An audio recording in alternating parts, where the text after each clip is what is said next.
This is a download from the BBC of the World Football Phone-In, which is broadcast as part of the Up All Night programme on 5 Live from 2:30am to 4am on Saturday mornings. Here's the latest edition. We've got Tim Vickery in Rio to answer all your questions and comments on football in South America, and indeed footballers playing in our leagues from over there. And Andy Brassel is in Lyon, taking care of any questions and comments you might have on footballers in Europe and European footballers playing in our leagues too. It sounds like we're going to have fun tonight, gentlemen, because lots to talk about. First of all, Andy, do you want to tell us who this Croatian footballer is that Spurs has just signed? He's been coveted by a lot of the top clubs in Europe, so it's a huge coup for Tottenham. It looked like he was going to Newcastle earlier this week. There was a lot of talk about that, and it looked like it was going to be a huge coup for Dennis Wise, who obviously a lot of people questioned his appointment in the first place. But Modric is the last of the great jewels of Dynamo Zagreb after Eduardo, of course, left for Arsenal last summer. He's a very, very talented playmaker. He can play left, he can play in the middle, he can play just off the striker, he can go around people, he's got a great eye for a pass. He was very, very important in the Croatian victory at Wembley, of course, that stopped England going to Euro 2008. So he's a really exciting player, and it's a huge, huge coup for Spurs. I can't really stress that enough, because Barcelona were interested, Arsenal were alleged to have had a look, though there was nothing concrete happening. So a lot of clubs having a look, and it's in keeping with what Spurs have, I suppose, tried to do over the last couple of years, bring in not just talented players, but hungry young players who can take the club forward a bit. As a Spurs fan, Tim, you happy with that? Yeah, I'd just like to know, Andy, is he left-footed? No, he's not. He has got a good left foot, but he's right-footed primarily. I asked the question because I think that's been a deficiency at Spurs over the last couple of years, but and based on the little bits that I saw, especially in that game at Wembley, and based on your backing, I'm very, very happy with the signing. The only thing that concerns me a little bit is perhaps a change of direction, where Tottenham have been specialising in buying kind of young English talent, and now perhaps that policy is going to be overturned, and some of those players who've been bought for the long term will go, and a new lot will come in. So, you know, it always seems at Tottenham it's one season of transition after another. We never get out of this phase of transition. And the air of transfer is in the boardrooms and I suppose the dressing rooms in South America as well, Tim. And Simon and Devon ask, apart from the obvious, who do you think will be transfer targets for which clubs to the up-and-coming European Championships for Premiership clubs, but also in South America? Well, there's been lots and lots of speculation. On the speculation about the CSKA Brazilian midfielder Dudu Cearense with Everton seems to be concrete, and Dudu himself has been talking about it. And he's a very, very elegant central midfielder. And Brazil first saw him as the man to protect the defence and give the first pass out of defence. But they had a look at him when he was very, very young, 20 years of age. They were taking him to cups. He didn't really want to play that holding role. He wasn't happy doing the defensive stuff. He wanted to play higher up the field. So he's jeopardised his international career a little bit with that. He's also perhaps jeopardised his career a little bit with some of the moves he's made. He's already been to Japan and France before landing at Russia. But now he says the time has certainly come to really establish himself and go to one of the major leagues. So he's absolutely delighted with the interest of Everton. Very, very elegant player indeed. We'll have to up the pace of his work a little bit, I think, if he does go to the Premiership. But he's an interesting one, as is very much so big centre forward also of CSKA Moscow, Joe, a big beanpole build centre forward, left-footed, who is a transfer target for Manchester City, who I think and I've followed him since he was a 16-year-old at Corinthians. I think he's very impressive indeed. Joe is a centre forward with his versatility. You can play up to him back to goal. He's quick enough to be played behind the defence. Lovely left foot, good in the air as well. And I know there's a former Man City target man, Niall Quinn, who was very impressed with him when he saw him in one of his final games for Corinthians, maybe about 3 years ago. Speculation about Maxi Rodriguez of Atletico Madrid, the Argentinian, maybe joining Liverpool.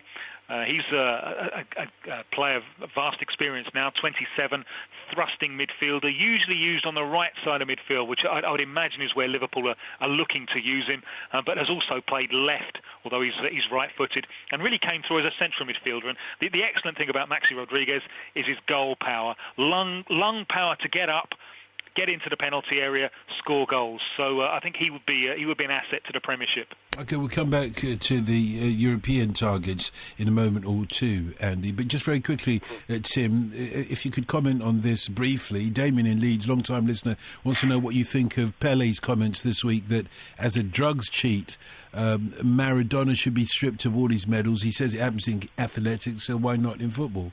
Well, yeah, I think Pelé is fairly confused here, confusing Olympic sports and football. I don't think that Maradona ever took a drug that enabled him to control the ball with that wonderful ability that he had to control the ball, and the wonderful ability that he had to think a game. I don't think any drugs have ever been invented. Is a drug cheat, or do you think that Pelé's just got this beef about Maradona being his great nemesis?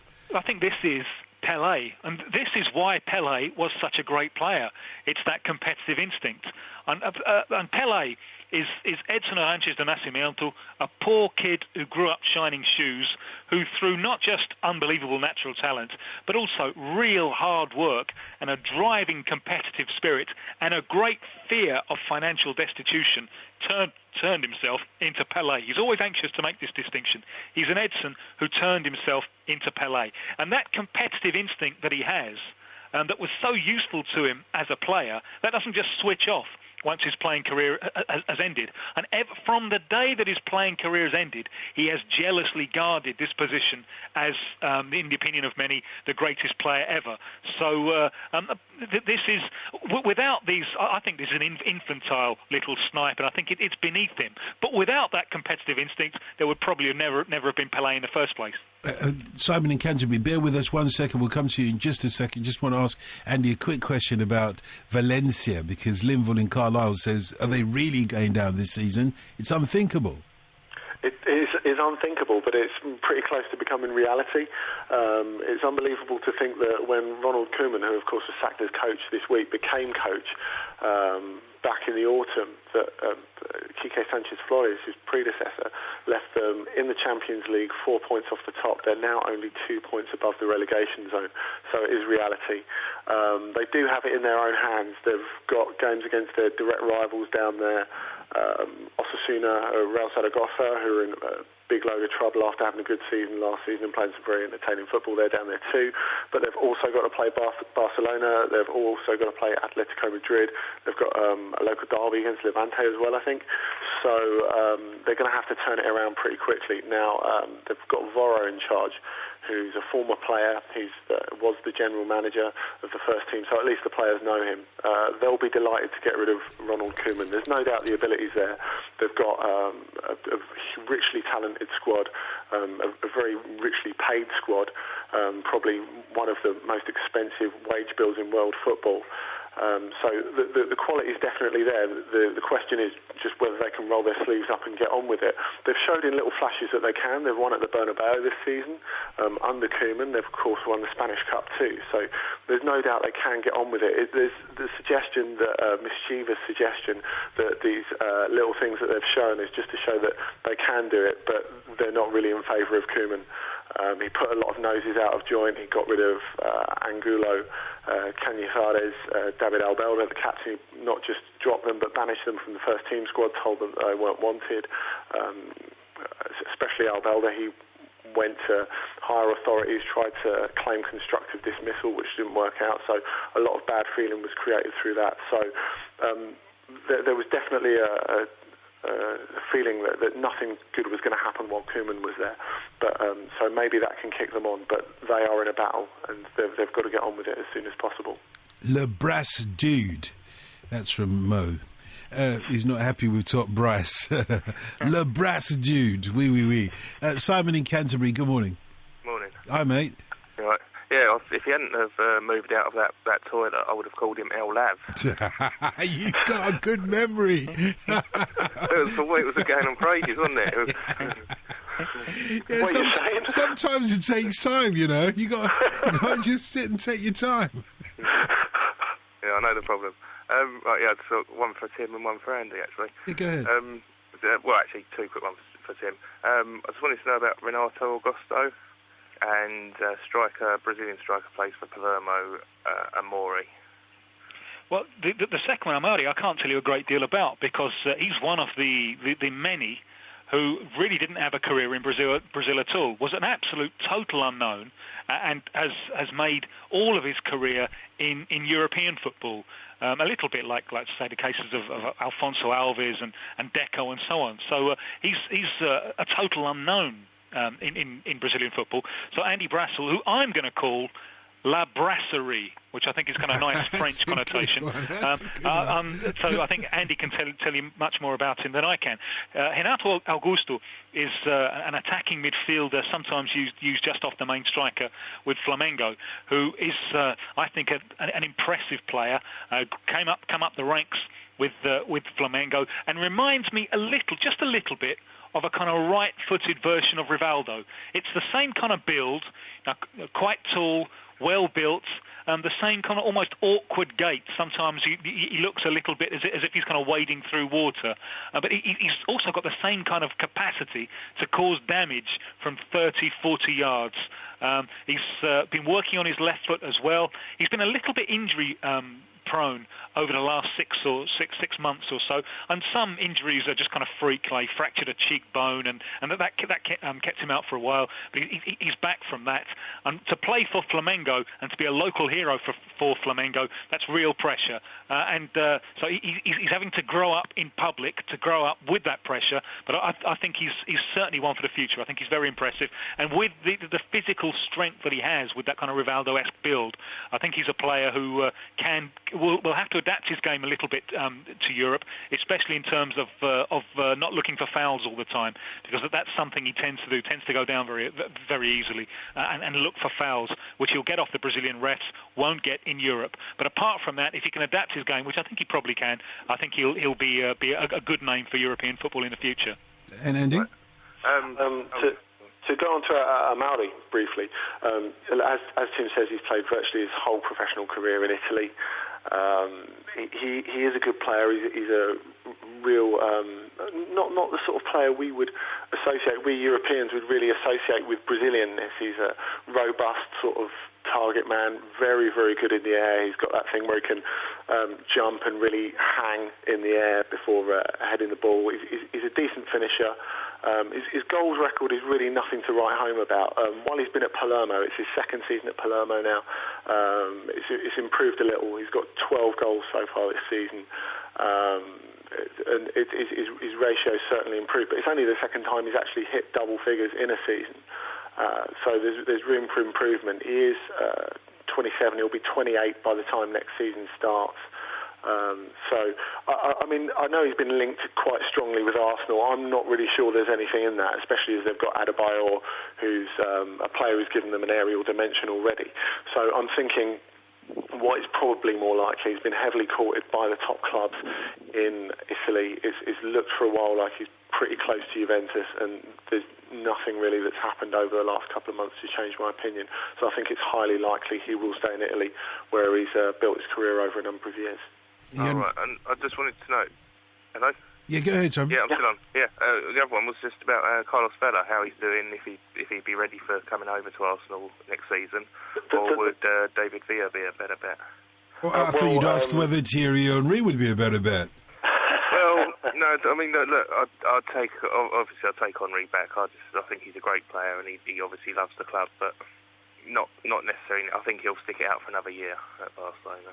Yeah, I think you're absolutely right there. It's too soon. I think Barcelona, having waited so long to get him, will want to persevere with him for a bit. Although it's difficult to tell what's going to happen because there's a feeling something's going to change. Certainly the coach will go, a few players will go, a few will come in, maybe even the president will change. So it's difficult to say with any certainty how it'll unfold at Barcelona next year. Going on to the subject of Carlos Vela, the plan is for him to come back next season to North London, as far as I'm aware, or come for the first time, because of course he was on loan at Salamanca before he went on loan to Osasuna. He's not really comparable to David Villa. He's someone who plays on the left side. He cuts in and scores the odd goal, but he's not scored. He's scored a few goals this season, but nothing spectacular. But he has played most of the games for Osasuna, so obviously he will have learned a huge amount this season. I think as a long-term solution to what Arsenal fans perceive as a problem on the left side, and certainly of the lack of goals from midfield, he could be an interesting option. It's difficult to tell. He's only 19, but he does look very promising indeed. David Villa is someone who would fit into most top European teams. It'd be interesting, I think, to see what he would do with Adebayor. The fact that Adebayor's big, he can hold the ball up, he's got good close control, but he represents a good target man option, whereas Villa is a lot smaller. He's busy, he makes excellent runs, he's got a lot of pace, but he's an intelligent player as well, and of course a very, very good goal scorer. I think it's odds on that he'll leave Valencia at the end of this season. Whether they go down or not, they won't be in the Champions League next season, and that's where he needs to be. He's 25 now, and he's got to be making the most of the best years of his career. So whether Arsenal will shell out the substantial fee needed to get him, bearing in mind that they'll probably, if they're going to spend a lot on that wide midfielder that they really need, maybe Ricardo Quaresma of Porto. Whether they will actually fork out for Villa as well, I don't know. But I think it is highly likely one way or another he will end up in the Premier League next season. Okay, Simon, thanks a lot for the call. How often does Andy get brassed off watching Messi footy? Test. I know we've had loads puns on your name, by the way, but anyway, never mind. We'll leave those aside. After Tim Vickery's constant moaning about Pele, then maybe we should change his name from El Dino. We don't call him that. Legendino. What moaning about Pele? Hang on, it's not over yet. Hang on. What moaning? Okay, hang on. Calm down. I'm dealing with a human being. I'm talking about a human being. He's not a god. He's a human being. No moaning going on. I'm moaning about whoever's accusing me of moaning. I'm moaning about them. It's Jacko, to be precise. After Tim Vickery's constant moaning about Pele... Alleged. We should change his name to Vickery Meldrew. I hope that's not completely lost on you. I know you've been away a long time, Tim. Yeah, I've been away a long time, but I paid my debt to society, and I do understand that one. Okay. And, you're on my list. Okay, I just thought I'd mention that. Let's get back to the callers very quickly then. Jake in Manchester, good morning. Good morning, guys. Hiya. Morning. Question for Tim, please. Yeah, go ahead. I was speaking to a Brazilian friend of mine recently. He was talking about a player called Ronaldo. I think he was in the 86 World Cup squad. Striker, I think he was. I don't think he got many caps. He seemed to speak very highly of him. He said he had a great record in the Brazilian league, and I just wondered if Tim could tell me a little bit more about him, please. Yeah, he was a wonderfully, wonderfully talented striker who unfortunately had a huge problem, which was his knees. His knees took a real buffeting, and if it wasn't for that, you wouldn't have to ask who he was, because you'd certainly already know him. The World Cup that he went to was 1978, where he wasn't fully fit because of his knees. Brazil were drawn in Mar del Plata, where the pitch was just falling apart. It was all wrong for them, really, and he wasn't able to shine, which was a great shame. Had he been fit for 82, and he was nearly fit for 82, I honestly think Brazil may have won that World Cup. That was a big problem of theirs of centre forward. Ronaldo didn't make it because he was injured. The young Careca didn't make it, and they went with a big burly centre forward, Serginho, who had his merits but couldn't fit in with the very technical midfield that they had. But in domestic Brazilian football, Ronaldo he played his football for Atletico Mineiro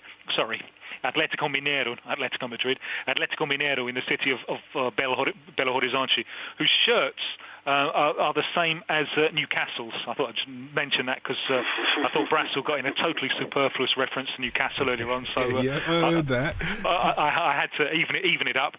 Very, very quick, very talented, a little bit like, there are kind of similarities with a kind of Romario a few years earlier. He wasn't quite in that class, but he wasn't far off. And if only those knees would have been able to stand up to the buffeting of real top-class football, then he would be in the pantheon of international Brazilian greats, and not just remembered with great fondness by fans of domestic Brazilian football.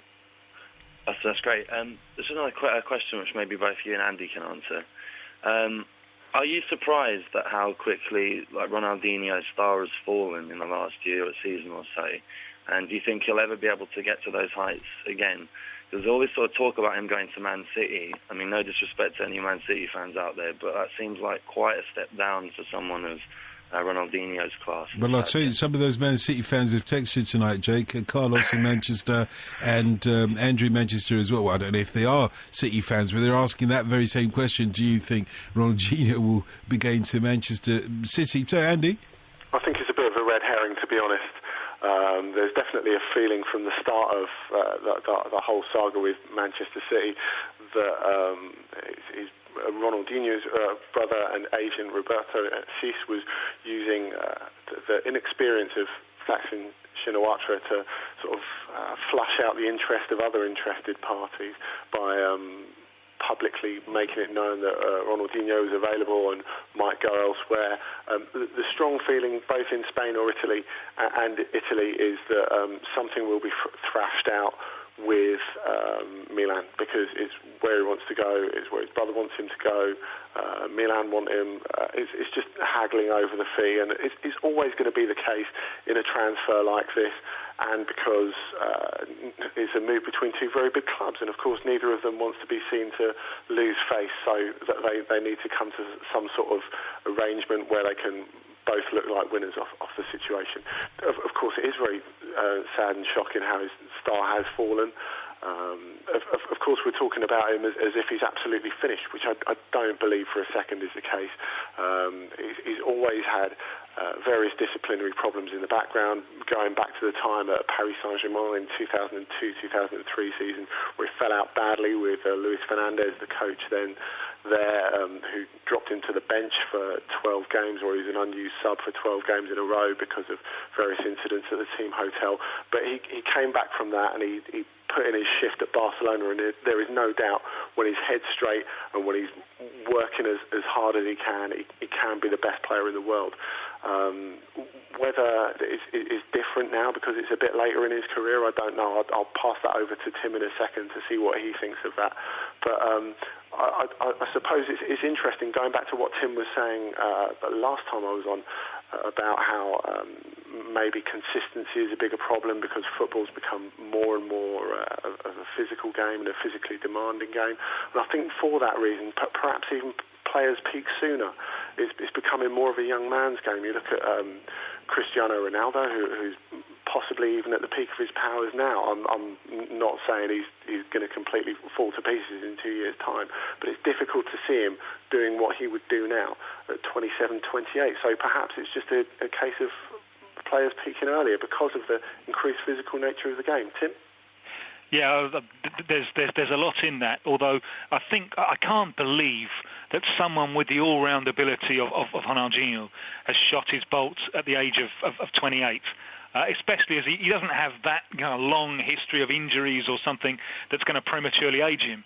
So I would imagine that if he's prepared to pay the sacrifices to compete at this intense physical level at which the game operates today, I would imagine that there's still a lot that he can bring, and perhaps in a slightly different role, perhaps operating a little bit deeper, perhaps not being able to beat his man in the one-on-one situation so much, but he can be a terrific passer of the ball as well, and I can't believe that won't be useful somewhere.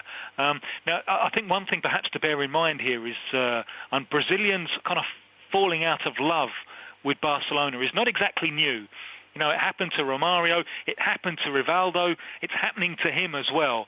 So perhaps there's just something in the air there. It's a party tone, isn't it? It's a party tone. He likes to party. Yeah, perhaps. But Rivaldo's not really a party animal, and he fell out with them. You know, the pressure of leading the team. I think it got too much for him. So it clearly does seem to be the case that he needs a change of air. I agree with Andy. I think he wants to go to Italy, and that's most likely. Although the financial power of English football, you never know. The financial power of English football might tip the balance in the end. Although I would imagine that Italy is the most likely destination. And I hope that he comes back next season really with a bit between his teeth. And he had that. I think he's psychologically shaken a little bit by the 2006 World Cup. I think that put him in the doldrums a little bit, because it was the kind of reality check where you're not quite as good as you think you are. So maybe he's had a sulk. He's gone out to party to console himself. Let's hope, as football fans, that that's all out of his system, and wherever he's playing his football next season, we're really going to see something special, because I'm convinced he's still got a few years left in him. And off the back of that, Jake, thanks a lot for that question, because it's inspired a lot of response from our listeners. Off the back of that, this text comes in saying, did Ronaldinho make a mistake by going to Barcelona? Should he have moved to, let's say, Manchester United? I think he became just another player at Barca, but could have been a legend elsewhere. Andy? That is crackers, frankly. What he's done at Barcelona, if he never played another game of football again, I think if you just step back for even a couple of days, a week, half a season from what's going on at Barcelona at the moment, and it's just part of a bad situation that's going on there with a coach that's not really in control, players that aren't really controlled, and a lack of success in the last season and a half. If you remove yourself from that situation, remember where Barcelona were before he got there. To think that the president Laporta came in on the ticket of he was going to get David Beckham. Beckham wasn't even interested in talking to them, and they ended up with Ronaldinho as almost a consolation prize. Now, Beckham, everyone knows who listens that I think Beckham's a fantastic player and a credit to English football, but he's a good player in a good team. He's not someone who could really grab a team by the scruff of the neck and turn it around like Ronaldinho has with his ability and his strength of personality. He got them to second from being absolutely nowhere in his very first season there, and took them on to 2 championships and a European Cup, and gave people a lot of pleasure along the way, and became the best player in the world. So whatever's happened in the meantime, Barcelona fans will always remember him as that player, I think. Here's a question for Le Frog Wannabe. I wonder who that is. Lawrence in Manchester, good morning. That'd be me. Hello, Lawrence. Hi, Dalton. Please don't sing whatever happens. I won't sing. Go on. I suppose something like that. A couple of points before I start. I mean, Ronaldinho, I think it's people, people are so ungracious towards humans, aren't they? They really are. They really are. They so are. And about the second mild point to Tim, Pele was never a shoe-shine boy. He's the son of a middle-class son of a doctor. So let's move on. Let's move on. Son of who? Pele. He was the son of who? Middle-class doctor. You are a footballer. Well, let's leave it at that one. We'll debate that later. Sorry, mate. I'm not going to leave it at that, because Pele was a shoeshine boy. His father wasn't a doctor. He didn't have a middle-class upbringing.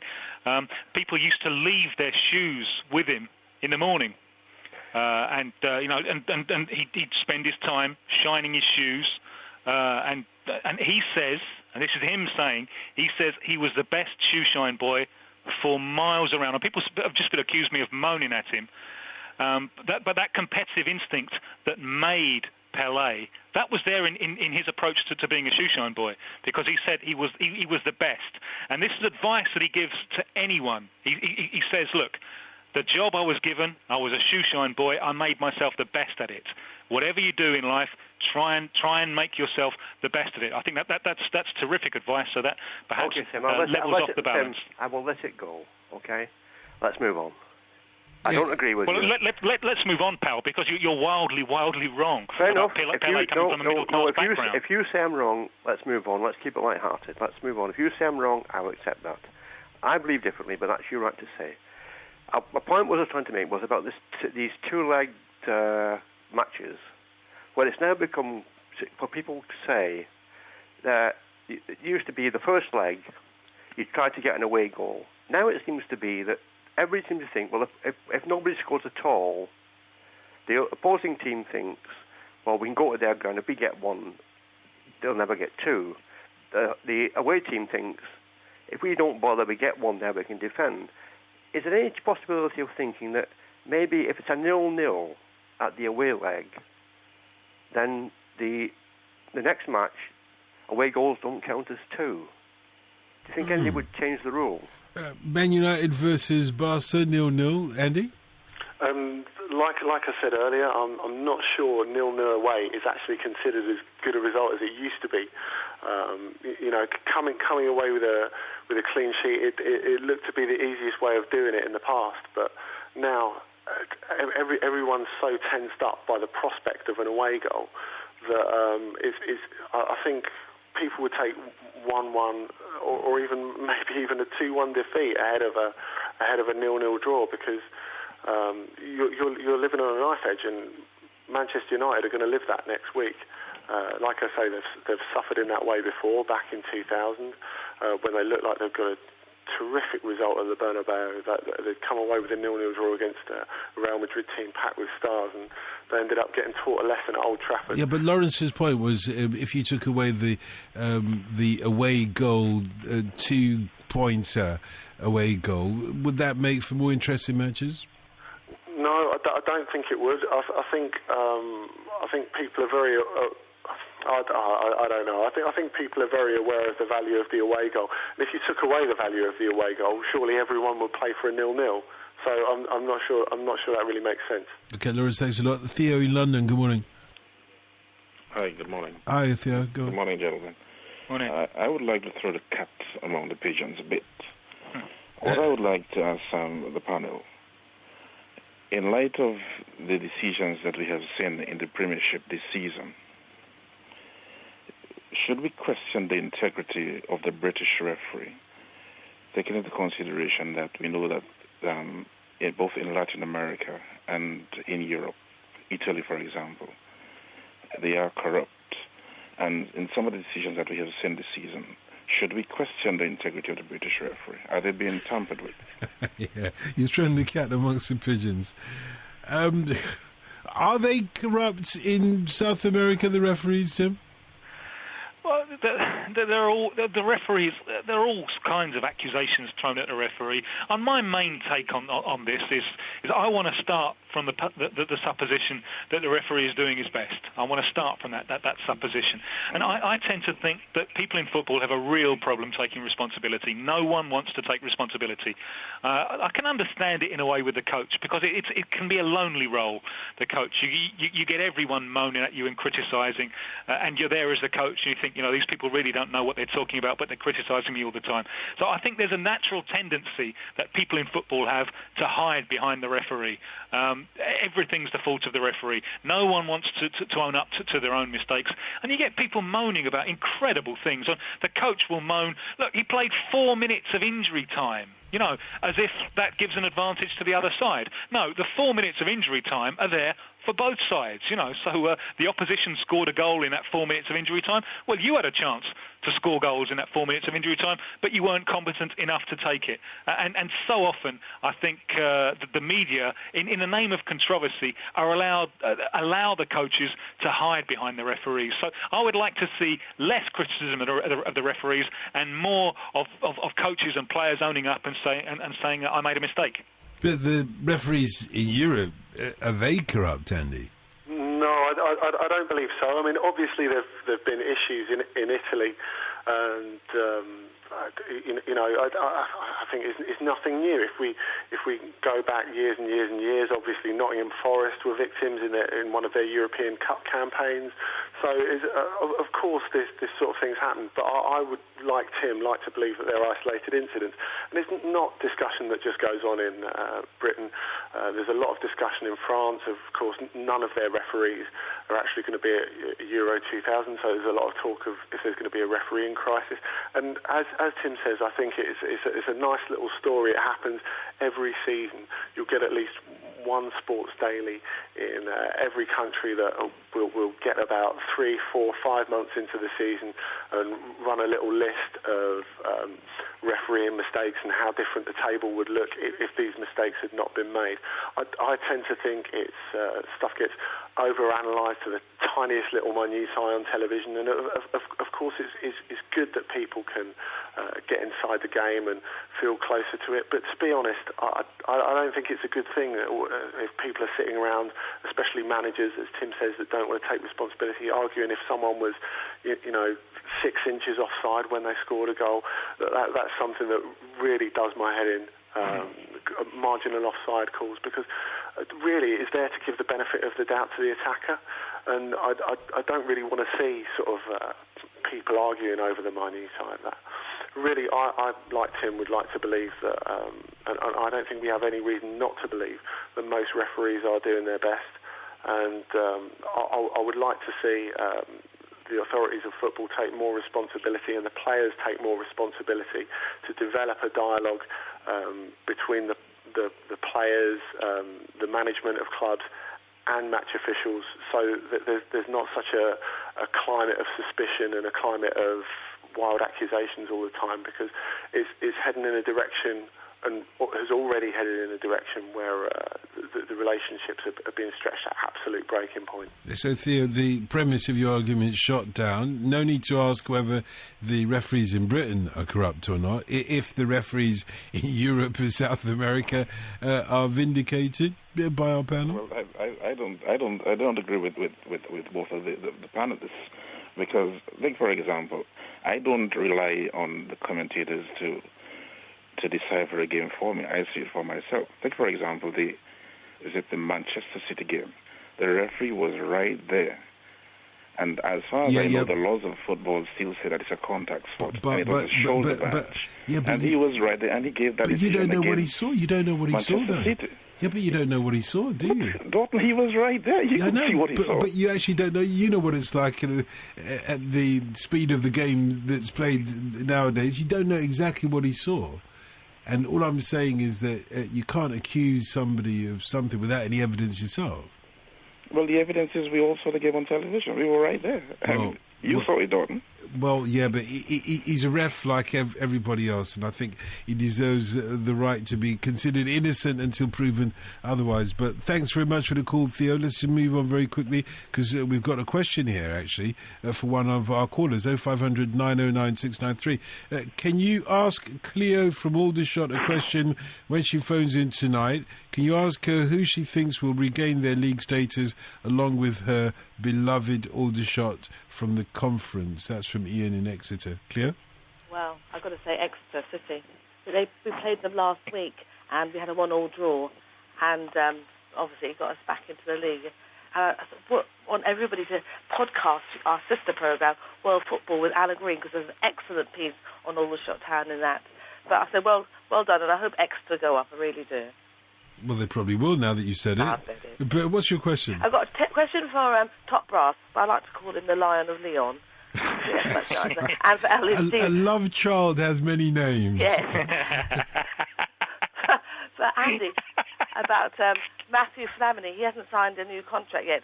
Who do you think is going to snap him up? And for El Dino, sadly, Carlos Pereira has had to resign after 16 months as South African coach because his wife's very ill with cancer. And they've appointed another Brazilian, Joe Santana Flamengo. Does he know much about him, and is he media savvy? Do you want to take that first then, Jim? Yeah, Joel Santana is a coach with many, many years of experience. He's a very charismatic figure. I think an important point to remember here is Pereira took with him a whole team of collective specialists. That's the way the Brazilian coaches work. There's goalkeeping specialists, assistant coaches, sports psychologists. There's a big structure there. So that structure is in place. So it's not quite the dramatic change that some people are building it up as. Pereira has resigned, but what's happened is the head of a structure has resigned and a new head will come in. But the rest of the structure is all in place. I've seen Pajeda talking about his work there, and that they've been whittling players down, and they're looking to assemble a squad of 30 there to concentrate on the World Cup. So there is an element of continuity here. And they had a good win against Paraguay, didn't they? 3-0, I think they beat them. That's right, yeah. 3-0 win. Although results now I don't think matter. I think what matters is how they do in 2010. In terms of Joel Santana himself, a lot of Brazilian coaches these days are all smart suits and high technology. Joel Santana isn't. Scruffy jogging suits and his famous clipboard where he writes all of his things down. What he is a man who specialises in making an emotional connection with his players. Very charismatic, knows how to win the player over to his side. He's one of the few coaches that Romario loves working with, and that's praise indeed. So the big unknown, the big question mark is this charisma of Joel Santana. This works so well in Rio. He's known as a coach who's been very successful in Rio. Will this translate to a new continent, a new culture, a new language? And that really is the fascinating question about Joel Santana stepping in. Competence as a coach, has it. Experience as a coach, has it. Worked extensively in the Arab world as well in the 80s. So I've never heard him speak English, but he should have football English. But will, the different cultures require different approaches? Luis Felipe Scolari found that when he went to Portugal. Same language, completely different culture. He had to change the way that he motivated his players. Joel Santana will go through that same cultural process, and it'll be fascinating to see if he can come up with the right answers. And Flamini? Well, I think if he's not going to stay at Arsenal, which I certainly hope for their sake he does because he's been excellent this season, I think Juventus is most likely. He's been linked with them for a long time, and Juventus, despite their problems over the last few years, have a very strong pull still. They're obviously one of the biggest names in European football. Now, as far as what they would do to replace Flamini, were he to go, they've been linked quite heavily, Arsenal, with replacing him with the captain of Saint-Etienne, Loic Perrin. He's a big, strong midfield player. He's only 22 years old, and he's been captain there for a while now, so he's very good at taking on responsibility, but it would be a very big step up for him. I think if they're going to look elsewhere in France, two players who are very interesting, both at Lille. One is Jean Macun, who Hiral in Uxbridge will be very familiar with, Cameroonian midfielder who's been at Lille for several seasons now. Very industrious, can cover at both ends. He's a good box-to-box midfielder, and really that's the sort of player they need if they're going to replace Flamini. Someone energetic with mobility, not another Abu Dhabi. Of course, he's a very good player in the Vieira mould, but they don't really need that. Where they've really thrived this season is the mobility in the partnership between Fabregas and Flamini. Another option also at Lille is the French international Rio Mavuba, who's just 24. He's currently on loan at Lille from Villarreal, who he moved to from Bordeaux last summer. Now, it was interesting when Tim was talking the other week about the received wisdom that central defensive midfielders have to be big, strong fellas in the Patrick Vieira mould, and of course Javier Mascherano has proved that this doesn't necessarily have to be the case. Now that's similar with Mavuba. He's shorter, he's quite a light fellow, not particularly physically imposing. He's only about 5'7", 5'8", but because he's that bit shorter, what he loses in bone jarring tackles, he's very good at getting around, intercepting, anticipating. He's another player who I think could do very well in that Arsenal midfield where he's given the opportunity to replace Flamini should the need arise. Cleo, thanks very much. Argentina's ruling Peronist party has welcomed the football legend Diego Maradona into its ranks, assigning him the same registration number 10 as the one he wore for years on his jersey. Maradona, 47, who captained Argentina to victory in the World Cup Championship in Mexico in 1986, has not spoken publicly about his new political affiliation, but over the years he has expressed support for Peronism and hobnobbed with several presidents from the party. That's in the Guardian this morning, Tim. Do you want a reaction on that? No. I just wondered if you were surprised by that. No, not at all. Although Maradona politically, I think, is probably well-intentioned but confused. His own party, the Peronist Party, have been in conflict with the rural producers, and that's an age-old conflict. Urban working class against landed oligarchy. That's an age-old conflict in Argentinian society. And like 2 or 3 weeks ago in Buenos Aires, Maradona seemed to be coming out on the side of the ruralists, just on the basis that they were protesting. And I think sometimes he thinks that if you're protesting, any protest is good.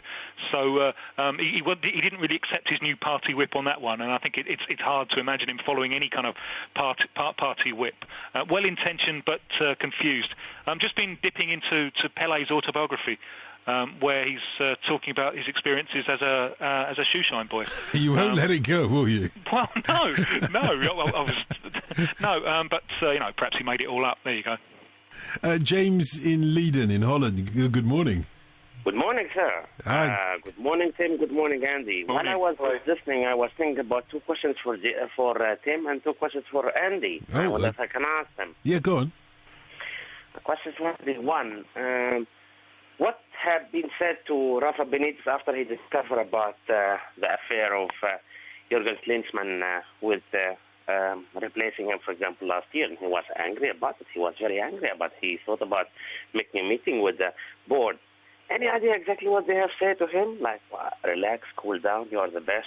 What? Well, of course, it's all conjecture. I think the official line they've used and the official line they're sticking to is they thought he might be off and up sticks to Real Madrid at some point, so they were just covering themselves. To be honest, I don't think that holds much water, and I don't think Benitez is that daft to think that holds much water.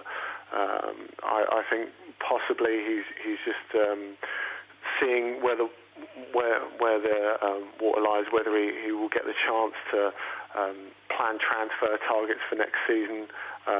If I was him, I wouldn't bet on it because you really can't tell what's going to happen in the remainder of the season. Maybe a Champions League win is all that it'll save him. Maybe it wouldn't even, because it's difficult to tell whether the club will change hands. So really it's all up in the air. But I suspect he just wanted some short-term guarantees, and the guarantees he got were strictly short-term. We will win against Chelsea. Okay. The question, though? Question number 2. What about Valencia? Ronald Koeman. Ronald Koeman is a troublemaker ever since he took coaching. He was always involved with all kind of troubles, with all kind of clubs, Ajax, PSV. Now he's brought to Valencia. They are 2 points behind the relegation 3. They could be relegated to second division. It's incredible for a club of this size with that sort of support, considering that they, of course, have won La Liga twice since the turn of the year. There have been a couple of European Cup finals this century, and, of course, they've won the UEFA Cup too. So I think that puts it all into context, especially when you look at the calibre of player they've got. But I would agree with you. I think Koeman has got a very, very questionable coaching record. Of course, he was a fantastic player, but he's not known for his loyalty. He started well at Ajax and then declined steadily. Didn't do an incredible job at PSV. A worse one at Benfica. So really, why he was appointed, I don't know anyone who really knows the answer to that. It was a very curious one, and I think the biggest mistake he made, you're talking about the problems he's created at clubs. I think he did create a lot of his own downfall at Valencia, put too many noses out of joint, and I think when you're going into a team that's lacking in confidence, which obviously you are to a certain degree, of course we've said they were only 4 points off the top when he took over, but they've just been beaten heavily at Sevilla. That was when Flores was sacked. There was, of course, the feeling that the players weren't performing to their maximum. So obviously when a manager gets sacked in September, October, you've got something to do to restore confidence and a good feeling to the dressing room, and he managed to do exactly the opposite by removing the 3 most experienced players and not just dropping them from the team, but absolutely humiliating them. And I think even if he didn't think they were good enough to be in the team, which I mean seems a bit ludicrous, especially in the cases of Albelda and Angulo, he definitely should have kept them around the squad to give their experience to the dressing room and to sort of improve the atmosphere within the squad. So I think you're absolutely right. They're well shot of him.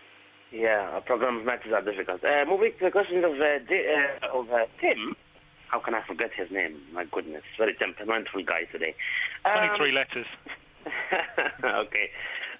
Just about two things. One, there is a referee a game between Italy and Mexico that's called Simon. He is really a very good referee. He's absolutely better than many of the English referees that I really experience these days. I'm telling you. So yeah, and you're complaining about match fixing and South America and this. He's really the best. What about this referee? What's the reputation of him? Is he having good reputation, bad, what? Yeah, Carlos Eugenio Simon. He's represented Brazil in World Cups. He's been under pressure as well when he makes mistakes. He once picked up he was a top FIFA referee. He picked up a suspension in Brazilian club football because people thought that he made mistakes. But mistakes are part of the game, and also what you or I might think of a mistake is his interpretation. His interpretation might be better than ours. Now, I think he's a good referee, one of the best in Brazil, and representative, I think, of a number of good referees in South America. James, we lost you because your lines go bad, but thanks a lot for the questions. Edmund in London, good morning. Good morning to my best friend, Dawson Adebayo. Oh, gosh. I'm honoured. I'm getting nervous, though. No, Do I owe you a don't get fiver or nervous. something? Sorry? Do I owe you a fiver or something? No. Okay. You don't owe me a fiver. Okay. I'm just waiting for Charlton to come into the Premiership. Yeah. Let's keep waiting. Can you explain what is this Charlton? What is this Charlton? Oh, Tim, man. Tim, you're going to kill me tonight, man. Okay, Edmund, question, please. Good morning to Tim and good morning to Andy. Morning. My question to Tim is, do South American players actually have a problem with actually taking advices from mentors? I mean, people who have been in the game and they know the inside out of the game rather than taking advices from people who are basically interested in their financial gains and not basically interested in their progress in terms of football. Well, I was thinking the other day about Javier Saviola, who has been one of the highest-priced reserves. He's reserve at Real Madrid after being reserve at Barcelona, and someone who we thought was going to be a real, absolute top class. Yeah. He's still a very good player, but hasn't, in European club football, hasn't had the continuity to really show his talent. And perhaps some people who are close to him say that he hasn't complained enough. And Saviola himself asked about this. He said that one of the things that really shook him when he, around the time that he left Argentina, left River Plate to move to Barcelona, his father died. Right. Now, we're dealing with someone here, sometimes we forget just how young these people are. You know, someone he's a teenager coming across, 19 years of age, losing his father at an absolutely crucial time because he's going into a new environment. Who can he trust?